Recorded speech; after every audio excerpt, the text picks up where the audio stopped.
আসসালামু আলাইকুম। আজকে আমি এই বৃষ্টির পরে মরিচ গাছের কী অবস্থা সেই আপডেট দেব। এই যে এটা ইন্ডিয়ান নাগা মরিচ, মার্শাল্লাহ বিশাল লম্বা লম্বা এবং প্রচুর ঝাল। আর এইরকম অনেক ছোটো গাছেই প্রচুর মরিচ ধরে। এই দেখেন কী পরিমাণে ফুল আসছে। তো এই মরিচ গাছগুলো যেগুলো আমি বোটাইছি সেগুলো কিন্তু এটা উচিত ছিল এখানে করা, কিন্তু ওরা অন্যভাবে নিছে। আর বাকি আমি মরিচগুলো দেখাই, যে এই গাছটা দেখেন পোকা আক্রমণ করছে। তো এই গাছটা আমি এখন এগুলো এইভাবে ছাঁটাই করে দিব। এই যে আবার ব্রাঞ্চ বের হবে, এই ব্রাঞ্চ বের হবে। এই যে মরিচ ধরছে, এগুলো প্রচুর ঝাল মরিচ। আর আমার সমস্ত গাছ কিন্তু মাশাআল্লাহ অনেক ভালো। এই দেখেন এই মরিচের গাছটার কী অবস্থা, প্রচুর মরিচ ধরছে, প্রচুর মরিচ। এমন কোনো গাছ নাই। সবচেয়ে আমার এই ছাদ বাগানের সবচেয়ে সেরা মরিচ হলো এই মরিচ। একটা মরিচও নষ্ট হয় না, প্রত্যেকটা ঢোকায় মরিচ, এক একটা থোকায় 7টা-8টা করে মরিচ থাকে। এই দেখেন কি সুন্দর মরিচ।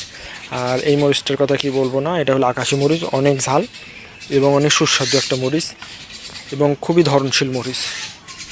এটা কোন জাতের আমি জানি না, তবে এটা আকাশি মরিচ নামে চিনি। এই মরিচটার কথাও বলি, বিশাল বড় গাছ হয় এবং বড় গাছ হলে যদি অল্প মরিচও থাকে, সাইডে যদি মরিচ থাকে তাও কিন্তু অনেক থাকে। দেখেন কি পরিমাণ মরিচ। মাশাআল্লাহ আমার এমন কোনো গাছ নেই যেমন মরিচ ধরে নাই। এই বৃষ্টির পরে কিন্তু কিছু কিছু গাছ মারা যায়, কিন্তু আমার এখানে মারা যায় না। আমি পানি নিষ্কাশনটাও খুব ভালো দেখি। কিছু গাছ আছে পানি সহ্যই করতে পারে না। এই গাছটাতে একটু পোকা আক্রমণ করছে, আমি স্প্রে করছি। এখন বর্তমানে ফুল আসতেছে ভালো, এই যে ফুল, এই যে। আর এই গাছটা দেখেন মাশাআল্লাহ কত সুন্দর মরিচ। এই যে এগুলোতে প্রচুর মরিচ ধরে, লম্বা মরিচ। ইন্ডিয়ান যে মরিচটা, আমাদের দেশি মরিচের থেকে ইন্ডিয়ান এই মরিচটা খুবই ভালো হয়।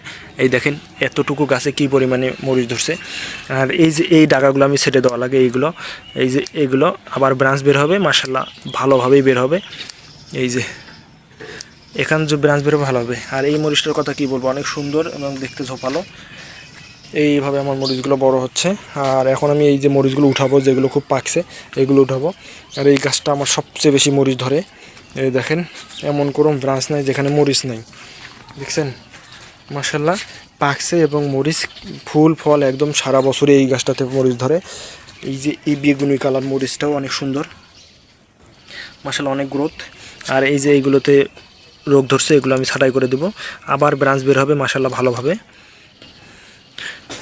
এইগুলো ছাঁটাই করলে আবার ব্রাঞ্চ বের হবে থাক। আর এই মরিচটা তো অনেক ধরছিল, এই মরিচটা আমি অনেক খাইছি মাশাআল্লাহ। এই গাছটাও গ্রোথ ভালো আছে এখন। আবার এই পাশে সেট আপটা দিচ্ছি মরিচের, এই যে। তো এই পাশে আমার প্রত্যেকটা গাছ, এখানে আরেকটা মরিচ গাছ দেখাবো আপনাদের, এবং খুবই ভালো মরিচের গাছ। সেই মরিচের গাছটা কোথায়, এই যে এই মরিচের গাছটা দেখেন, লম্বা মরিচ, অসাধারণ মরিচ এই গাছটা। এই মরিচটা দেখতেও ভালো লাগে। এটা যখন পাকবে তখন গাছটার দিকে অনেক ভালো দেখা যাবে আর কি। এইরকম আর কি মরিচের গাছ আমার সব। এই যে এটা তো রোগ ধরছে, মরিচ আর আবার রোগ ধরছে। তো এগুলোর ডাল কেটে দিলে নতুনভাবে ব্রাঞ্চ বের হলেই সুন্দরভাবে মরিচের গাছটা গ্রোথ নেবে। কিছু কিছু গাছ আছে একটু রোগ ধরছে, এগুলো স্প্রে করতে হবে। এই দেখেন এই গাছটা দেখেন কত সুন্দর মরিচ, ছোটো একটু গাছ, মাশাআল্লাহ অনেক মরিচ ধরছে। এই আমার মরিচের সেট। এই যে এই গাছটাও অনেক মরিচ ধরছিল, মরিচ খাইছি। তো আমার মরিচের বাগানটা কেমন ছাদের মধ্যে অবশ্যই সবাই কমেন্ট করে বলবেন। আরও অসংখ্য মরিচের গাছ আছে, সেইগুলো পরবর্তীতে দেখাবো। তো সবাই ভালো থাকবেন, আল্লাহ হাফেজ।